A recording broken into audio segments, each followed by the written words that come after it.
Hi, this is Devdatta again with, you can call it session 1B. We were discussing about how to identify the notes looking at its position and shape on the staff. We have learned there are two different sets of lines on the top and the bottom. So 10 different lines, and these lines are known as E, G, B, D, F. The four spaces are known as F, A, C, E.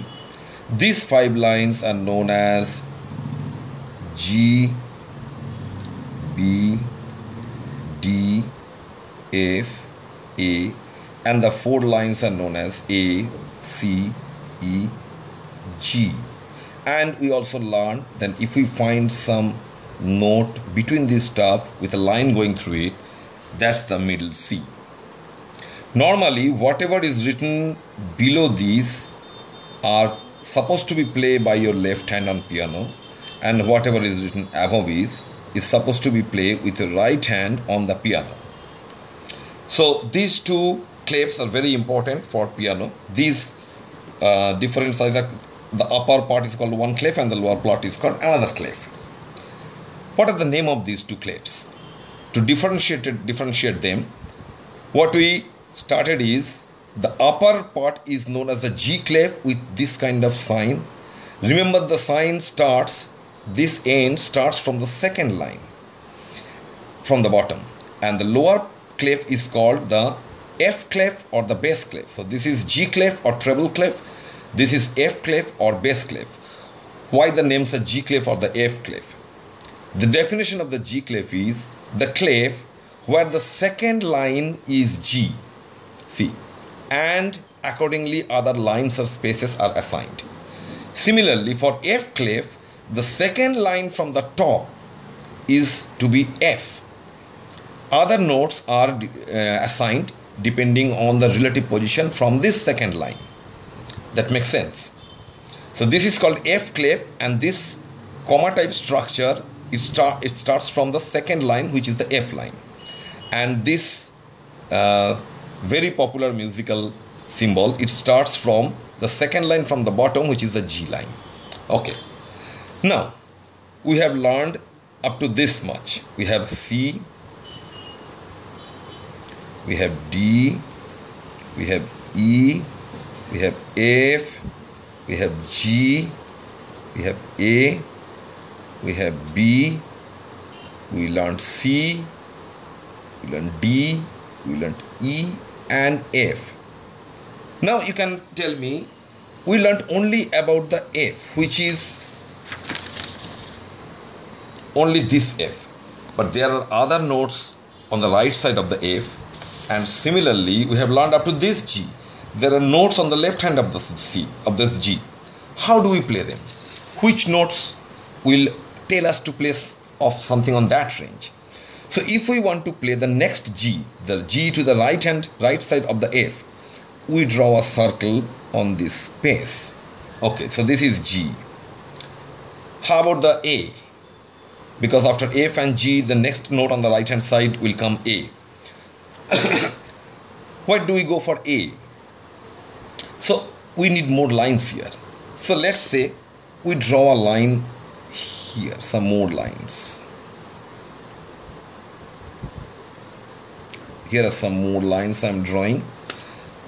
So A will be on this line, B will be on this space, C will be on this line, D will be on this space, E will be here. But it looks really cumbersome if we have numbers of lines on the top or numbers of lines on the bottom of this, and one step will take a huge number. To get rid of that, what we do is, we normally don't write the whole line. What we do is, this is G, for A it should have a line, so I will draw only the portion of the line that crosses through that. For B, I will draw only the line which encompasses only this part.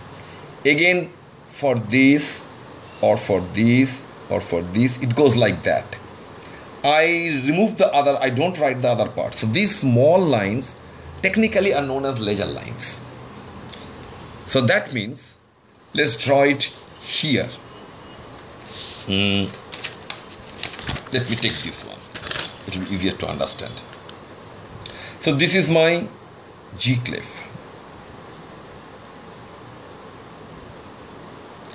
And this line was E, G, B, D, F. So if I want to draw a G, G will be here. If I want to draw an A, the A will be here with the small ledger line. So B will be here. C will be here. D will be here. E will be another line, the third line. So you can now understand that you have the liberty of going as far as you want using these ledger lines. Similarly, on the bottom, if we draw the F clef here, that is the F line. If we draw the F clef here, the last line was G. So this is a G. Let me draw the numbers, names of the note here. E, G, B, D, F, G, A, B, C, D, E, and F. So here this note is G. If I want to draw the note on the left hand side of G, which is F, I will draw it here. How about E? Again, E will be on this line. So it will be something like that. Then comes G, F, E, then D. Then comes C. Then comes B. Then comes A. So G, then F, E, D, C, C, D, E, F, G, B, A. I'm not writing all of them. Now you got the idea that using the small ledger lines, you can go as low as possible or as high as possible. So that's up to you. Next question comes. These are only the main notes. Where are the sharps and the flats? Between F and G, there will be F sharp.